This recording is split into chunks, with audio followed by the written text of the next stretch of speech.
இப்போ ஒரு காவடியை வந்துட்டு நீங்கள் உருவாக்க போகிறீங்க அப்படின்னா ஏறக்குறைய எத்தனை நாட்கள் எடுக்கும் ஆக்சுவலி இப்போ புதுசாக ஒரு டிசைன் செய்யணும்னா வரையணும், அதை டிசைன் பண்ணணும், அப்புறம் வெட்டணும், அப்புறம் ஒட்டணும்.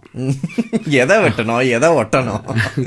மயில் இறக வெட்டணும், சரி, அதை அப்புறம் ஒட்டணும். அதுக்கு தகுந்த ஷேப் எடுத்துகிட்டு வரணும். என்னை பொறுத்த வரைக்கும் நான் ஒரு வாரத்தில் ஒரு காவடி செஞ்சிருவேன். Okay, 1 man show. ஒரே ஆளாக ஒரு காவடி செஞ்சிருவேன்.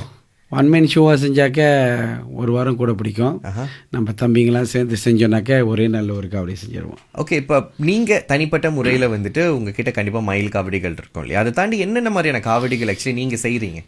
காவடின்னு சொன்னாக்கா நீங்கள் பார்த்தீங்கன்னா மயில் காவடி இருக்குது, பால் காவடி இருக்குது, எடுமன் காவடி இருக்குது.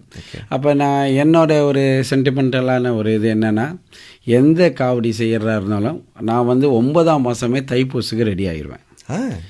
அப்போ என்ன சொல்லுவேன், 9ஆம் மாதம் எல்லாம் ஜாமான் ப்ரிப்பேர் பண்ணி எல்லாம் செஞ்சுட்டு ஒரு 9ஆம் மாதம் போல் ஒரு நல்ல நல்லா பார்த்து சஷ்டியாக பார்த்து ஒரு பூஜையை போட்டு வெட்ட ஆரம்பிச்சிருவேன். ஓகே, போட்டை காவடிக்காக, அந்த பால் காவடிக்காக உள்ள போட்டெல்லாம் வெட்ட ஆரம்பிச்சிருவேன்.